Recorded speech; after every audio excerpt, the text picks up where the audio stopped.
வணக்கம். இன்னைக்கு இந்தியாவோட மிகப்பெரிய காப்பீட்டு நிறுவனமான இந்திய அரசாங்கத்தின் மிகப்பெரிய பங்குகள் வகிச்சுள்ள எல்ஐசியோட ஒரு பிளான் ஜீவன் உட்சவ் அப்படிங்கிற ஒரு பிளானை பற்றி பார்க்குறோம். எல்ஐசியில் பல பிளான் இருந்தாலும் இந்த ஜீவன் உட்சவ் ஒரு தனித்துவமான பிளானு. இந்த பிளானை பற்றி கொஞ்சம் ஷார்ட்டாக சொல்லணும் அப்படின்னா, நம்ம கட்டுற பணத்துலேருந்து மொத்தமாக கட்டக்கூடிய பணத்துலேருந்து 10% பணத்தை வந்து நமக்கே திருப்பி, அதாவது வட்டி தொகையை மட்டுமே நமக்கு திருப்பி கொடுத்துக்கிட்டே இருப்பாங்க வாழ்நாள் முழுசும். நம்ம அந்த கட்டின தொகை அப்படியே எல்ஐசிட்ட அப்படியே தான் இருக்கும். நமக்கான வட்டி தொகை மட்டும்தான் அந்த 10% கிடச்சிக்கிட்டே இருக்கும். இப்போக்கி உள்ள எந்த ஒரு நிதி நிறுவனத்துலேயும் 10% வட்டிங்கிறது கிடைக்கவே கிடைக்காது.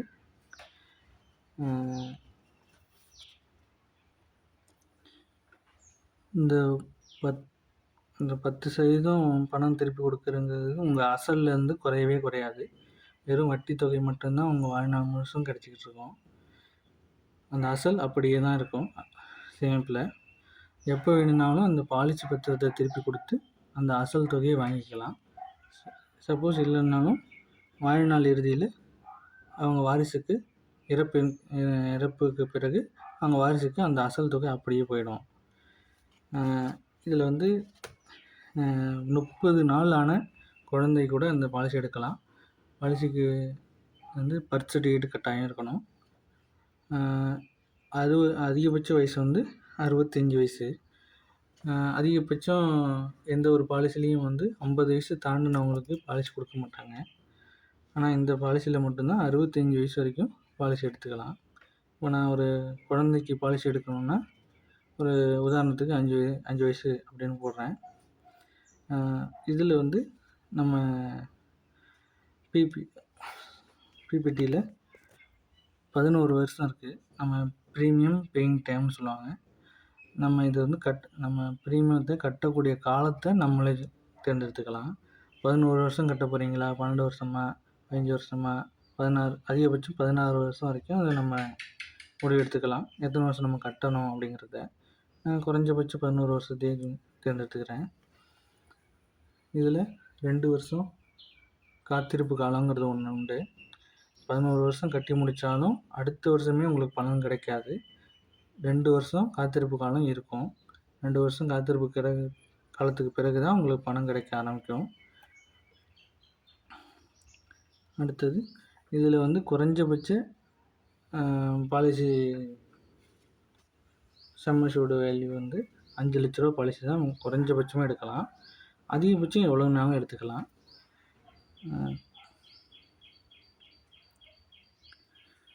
இதில் ரைடர்ஸ் எல்லாம் இருக்குது.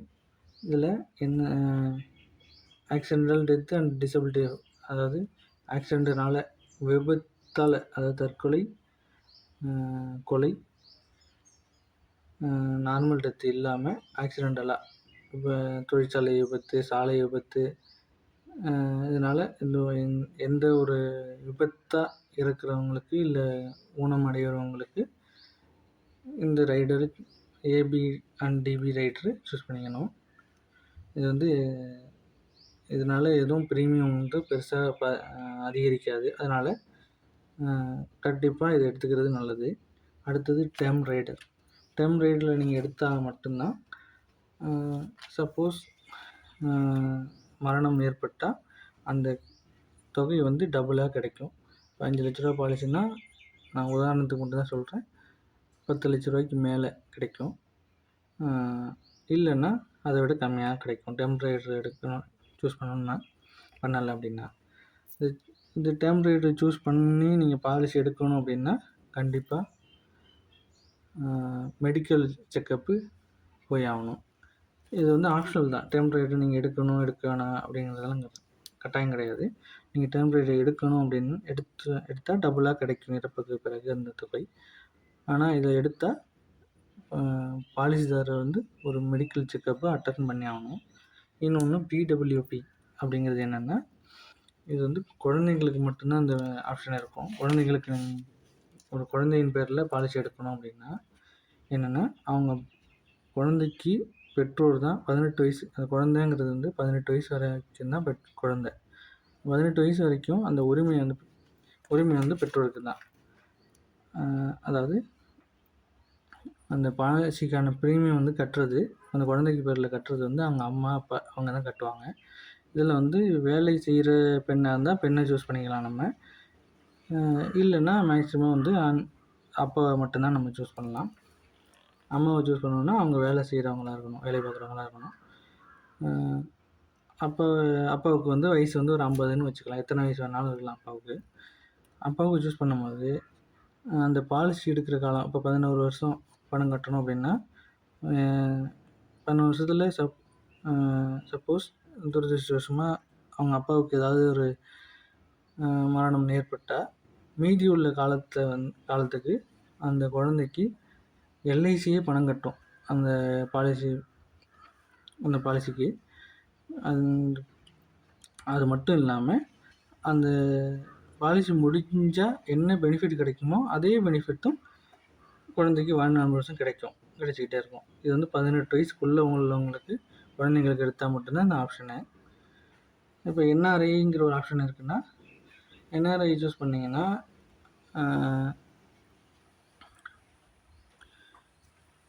ஒரு பாலிசிக்கு வருஷத்து ப்ரீமியத்தில் 5% ஜிஎஸ்டி வரி இந்தியா அரசுக்கு வரியாக மட்டும் செலுத்துகிற மாதிரி இருக்கும். அடுத்த வருஷத்துலேருந்து 2.5% வட்டியாக இருக்கும். அந்த வட்டி தொகையை வந்து என்ஆர்ஐ வந்து கட்ட வேண்டியதில்லை. அதுக்கு என்ஆர்ஐயாக இருக்கணும், அவங்க என்ஆர்ஐ அக்கௌண்ட் இருக்கணும். அவங்க என்ஆர்ஐ அந்த ப்ரீமியத்தை வந்து என்ஆர்ஐ செக்கு மூலயமா மட்டும்தான் கட்ட முடியும். கட்டினா மட்டும் அந்த டேக்ஸு அந்த வரி கட்டாமல் அந்த ப்ரீமியத்தை அவங்க பாலிசி எடுத்துக்கலாம். இப்போ நான் கால்குலேட் கொடுக்குறேன்.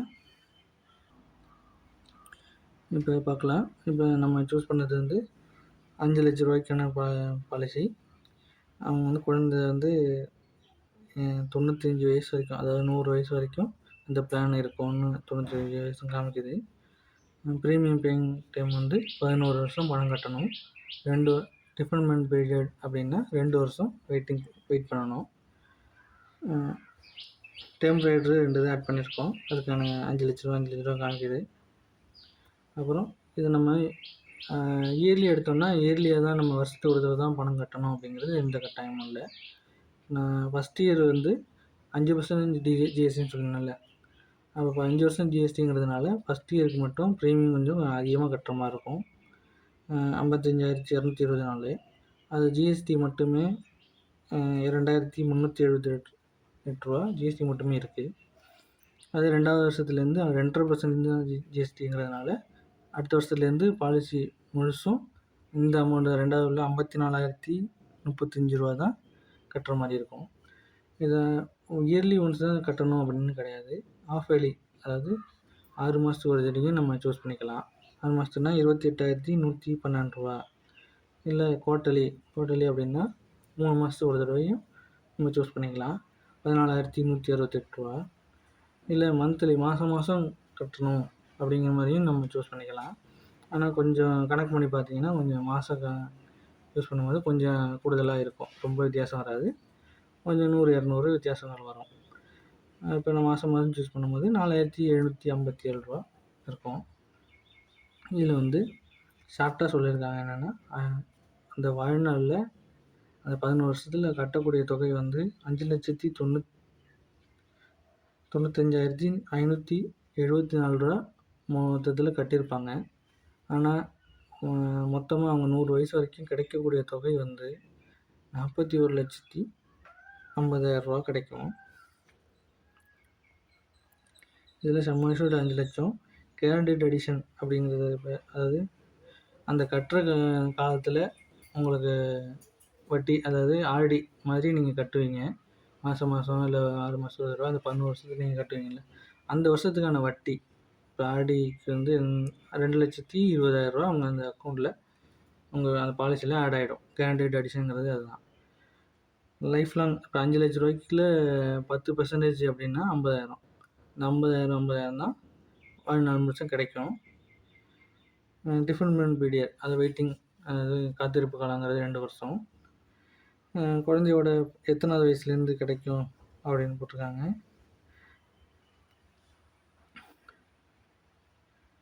இதில்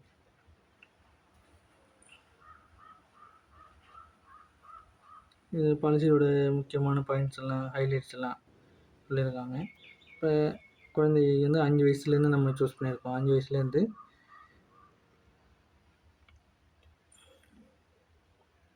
15 வயசு வரைக்கும் அவங்க குழந்தையோட 15 வயசு வரைக்கும் பணம் கட்டுற மாதிரி இருக்கும். அதாவது வருஷத்துக்கு 55,000 கட்டுற மாதிரி இருக்கும் வருஷத்துக்கு. ஆனால் அதுக்கப்புறம் 2 வருஷம் கட்ட வேண்டியதில்லை. அதுக்கப்புறம் வாழ்நாள் முழுசும் 50,000 சாலிடாக அவங்க அக்கௌண்ட்டுக்கு வந்துடும். இது வந்து 100 வருஷம் வரைக்கும் பிளான் காமிச்சிருப்பாங்க, 100 வயசு வரைக்கும். இதே நான் வேறு வயசு உள்ளவங்களுக்கு போட்டு காமிக்கிறேன். இதே ப்ரீமியம் எந்த இதுவும் சேஞ்ச் பண்ணால் வயசை மட்டும் மாற்றி நடுத்தர வயசான 30 வயசு. இதில் நான் டேம் வந்து 5 வருஷத்துலேருந்து இருக்கும். ஏன் குழந்தைங்களுக்கு வந்து 11 வருஷத்துலேருந்து இருக்குது அப்படின்னா 18 வயசு ஆகிற வரைக்கும் அவங்களுக்கு அவங்க காசை கையாளுறதுக்கான உரிமை இல்லைங்கிறதுனால குழந்தைங்களுக்கு எடுக்கும்போது 5 வருஷத்துக்கு சூஸ் பண்ண முடியாது. அதாவது 6 வயசு வரைக்கும், அதாவது 18 வயசுக்கு 18 வயசுக்கு அப்புறம் கிடைக்கிற மாதிரி இருந்தால் மட்டும்தான் அந்த மாதிரி சூஸ் பண்ண பார்த்து தான் சூஸ் பண்ண முடியும். இப்போ 30 வயசு உள்ளவங்களுக்கு இது நான் ஒரு 5 வருஷம் சூஸ் பண்ணுறேன். இப்போ 5 வருஷம் கட்டுவாங்க. 5 வருஷம் வெயிட்டிங் பீரியடு. அடுத்து வருஷத்துலேருந்து அவங்களுக்கு கிடைக்கும். அதே 5 லட்ச ரூபா பாலிசி. அதே ரைடு இதில் வந்து பிடபிள்யூபி இருக்காது. 30 வயசு ஆனவங்க குழந்தை இல்லை. அதனால் பிடபிள்யூபிங்கிற ஒரு ஆப்ஷனை சூஸ் பண்ண முடியாது. இது அப்ளை கொடுத்தோம்னா 5 லட்ச ரூபா பாலிசி, 7 வருஷம் டேர்மு. அதாவது அவங்க வாழ்நாளில் 5 வருஷம் பணம் கட்டணும், 5 வருஷம் வெயிட் பண்ணணும். டிசபிலிட்டி கவர் 5 லட்சம், டேர்ம் ரைடர் கவர் 5 லட்சம். இதில் வந்து ஏதாவது ஆக்சிடெண்ட்டில் ஊனம் ஏற்பட்டாலும் 5 லட்ச ரூபா உடனே கொடுத்துருவாங்க. அதுதான் டிசபிலிட்டி கவர் அப்படிங்கிறது. டெத் ஆனாலும் 5 லட்சம், டிசபிலிட்டி ஒரு பகுதி ஊனம் ஏற்படுது அப்படின்னாலும் 5 லட்சம் கிடைக்கும். அப்போ டெத் ஆனாங்கன்னா இந்த டிசபிலிட்டியோட 5 லட்சமும் கிடைக்கும், டெம்பரரி கவர் 5 லட்சமும் கிடைக்கும். கிட்டத்தட்ட 10 லட்ச ரூபாய்க்கு மேலே கிடைக்கும். அடுத்தது இதுக்கும் ப்ரீமியம் வந்து வயசு அதிகமானதுனால ப்ரீமியம் அமௌண்ட், அது 5 வருஷத்தை நம்ம சூஸ் பண்ணியிருக்கோம். அதனால் ப்ரீமியம் அமௌண்ட்டும் அதிகமாக இருக்கும். வருஷத்துக்கு 1,24,877 ரூபா இருக்குது. நம்ம வருஷத்தை இன்க்ரீஸ் பண்ணோம்னா இந்த அமௌண்ட்டை குறைக்க முடியும். நான் அடுத்த பிளானில் நான் வருஷத்தை இன்க்ரீஸ் பண்ணி காமிக்கிறேன். இதே ஆஃப் இயர்லியும் சூஸ் பண்ணிக்கலாம், 3 மாதத்துக்கு ஒரு தடவையும் சூஸ் பண்ணிக்கலாம், மாதமும் 10,000 இப்படி சூஸ் பண்ணிக்கலாம். இது வந்து குறைஞ்ச காலத்துலேயே நான் கட்டி முடிச்சிடணும் அப்படின்னு நினைக்கிறவங்களுக்கு இந்த பிளானு. இதையும் நம்ம சூஸ் பண்ணிக்கலாம். அதிகமாக அமௌண்ட் வந்து அதிகமாக இருக்குது அப்படின்னா குறைக்கணும், அப்படின்னா 4 அதிகப்படுத்தினோம்னா குறைக்கலாம். இந்த வேறு எல்லா பெனிஃபிட்டும் அதே தான். இப்போ நான் 50 வயசு உள்ளவங்களுக்கு சூஸ் பண்ணி காமிக்கிறேன். 50 வயசு உள்ளவங்களுக்கு அதிகபட்ச நாளில் சூஸ் பண்ணி காமிக்கிறேன். ஏன்னா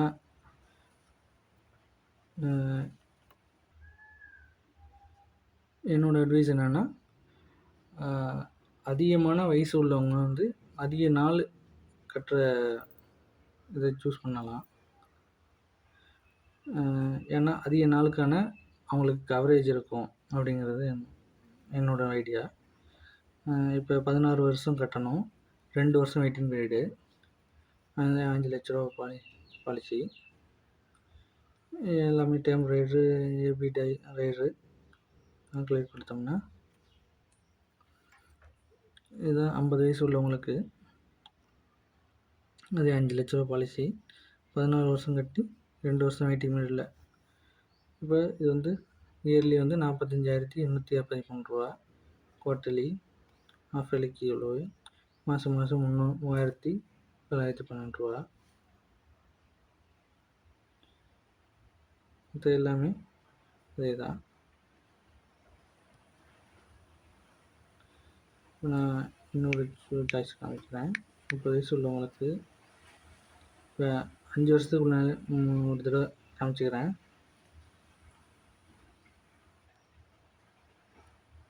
முப்பது வயசு உள்ளவங்க ரூ. 5,00,000 பாலிசியை 5 வருஷம் பேமெண்ட்டு பண்ணுனா வருஷத்துக்கு 1,24,000 வருது. 30 வயசு உள்ளவங்க 10 வருஷம் ப்ரீமியம் பேமெண்ட்டு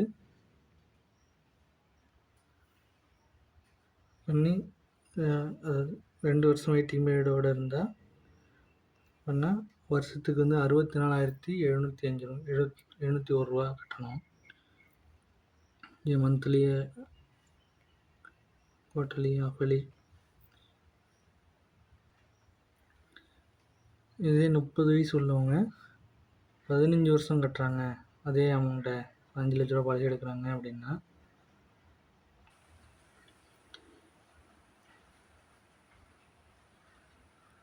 வருஷம் ரூ. 38,643 கட்டுற மாதிரி இருக்கும். மாதத்துக்கு ரூ. 3,313. அது பேசிக் பிரின்சிபல் என்னென்னா, நீங்கள் ரூ. 5,00,000 கட்டணும். அந்த ரூ. 5,00,000 நீங்கள் எத்தனை வருஷத்தில் நீங்கள் கட்ட போகிறீங்கிறத பொறுத்து உங்களுக்கான வருஷ ப்ரீமியம் வந்து நிர்ணயிக்கப்படும். நீங்கள் இது வந்து எடுக்கும் போதே இந்த பிளானை நீங்கள் சூஸ் பண்ணிட்டு தான் எடுக்க முடியும். திரும்ப அதை மாற்றணும் அப்படின்னு நினைக்கிறா மாற்ற முடியாது. இதில் என்ன மாற்றலாம் அப்படின்னா, நீங்கள் பேயிங் டேர்ம் வந்து வருஷத்துக்கு ஒரு தடவை மாற்றிக்கலாம். இப்போ நீங்கள் எடுக்கும் போது இயர்லி வருஷத்துக்கு ஒரு தடவை மொத்தமாக கட்டணும்னு நினச்சி எடுக்கிறீங்க அப்படின்னா எடுத்துட்டீங்க. அது அடுத்த வருஷம் வந்து அதை ஆஃப் இயர்லியாக மாற்றிக்கலாம். இல்லை அதுக்கு அடுத்த வருஷம் குவார்ட்டர்லியாக மாற்றுறதுனால மாற்றிக்கலாம். இல்லை மந்த்லி பண்ணுறதுனால மாற்றிக்கலாம். எப்படி ஃபார்வர்ட்லேயும் போகலாம், ரிவர்ஸ்லேயும் போய்க்கலாம். ஆனால் இது வந்து வருஷத்துக்கு ஒரு தடவை தான் மாற்ற முடியும். இதில் சொன்ன ஒவ்வொரு வேர்ட்ஸையும் உன்னிப்பாக நோட் பண்ணிக்கங்க. ஏன்னா இதை நான் ரொம்ப ரொம்ப சுருக்கமாக சொல்லணும்னு நான் சொன்னதுனால ஒவ்வொரு வேர்டுக்கும் நான் எக்ஸ்பிளைன் சொல்ல முடியாது. விரிவாக சொல்லணுன்னா அது இன்னும் பெருசாகிடும். அதனால் ஒவ்வொரு வார்த்தையும் நான் பார்த்து சுருக்கமாக சொல்லியிருக்கேன். ஒவ்வொரு வார்த்தைக்கும் பல அர்த்தங்கள் உண்டு. ஒவ்வொரு வார்த்தையும் நீங்கள் பார்த்து என்கிட்ட பாலிசி எடுக்கணும் அப்படின்னா நேர்லேயோ தொலைபேசிலையோ கூப்பிடுங்க. என்னோடய நம்பர் 96 88 10 42 76. நன்றி, வணக்கம்.